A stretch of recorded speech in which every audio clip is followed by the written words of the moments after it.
Welcome to another unit in this VBA course. And in this unit I'm going to talk about how to select different cases. Well, what do I understand by different cases? You might recall the session on the if clause and the else if.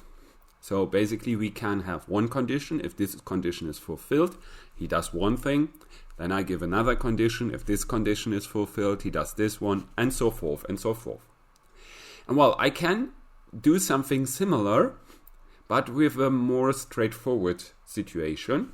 So for example, I can ask my user to give some kind of case number, and then according to this case number, I decide what to do.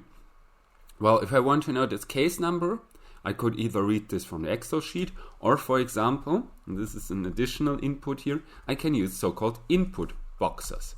That's more or less the opposite to message boxes. You can use an input box, and here, for example, with a prompt of define the case, then the user has to input some kind of number.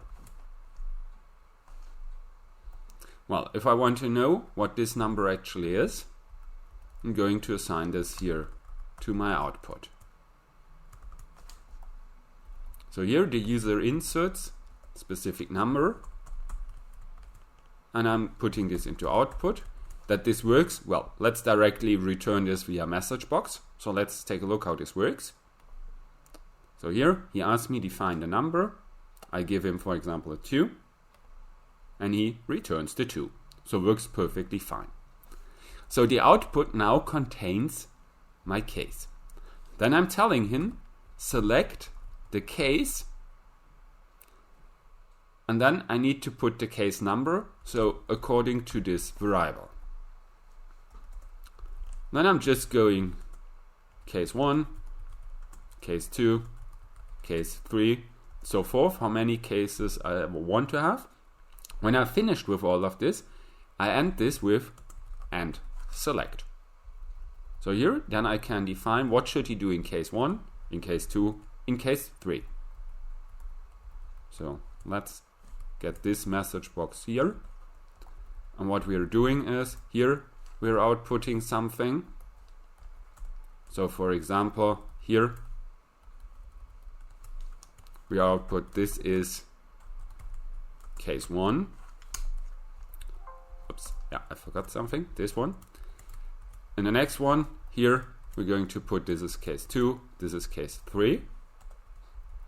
So that we can actually differentiate between the 3 cases. Okay, let's run through this. I define a case, here case 2. I get an output, this is case 2.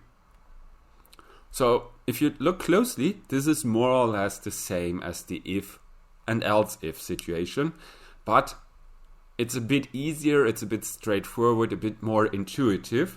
So for someone who's not so much into programming, this might be a better way to go with. Select case according to this case number. Then it's case 1, 2, 3, whatever this number is allowed to contain.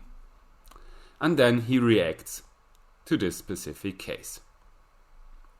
Could even change this in different ways depending on how I want to define my cases. But well, that's all there is. So here we actually had 2 things. We talked a little bit about the input boxes, where I can get information from the user without having to refer to my own user forms.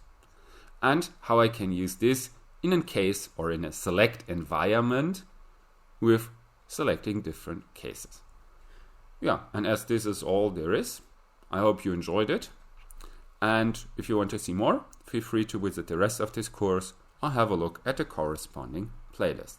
I say goodbye and see you next time.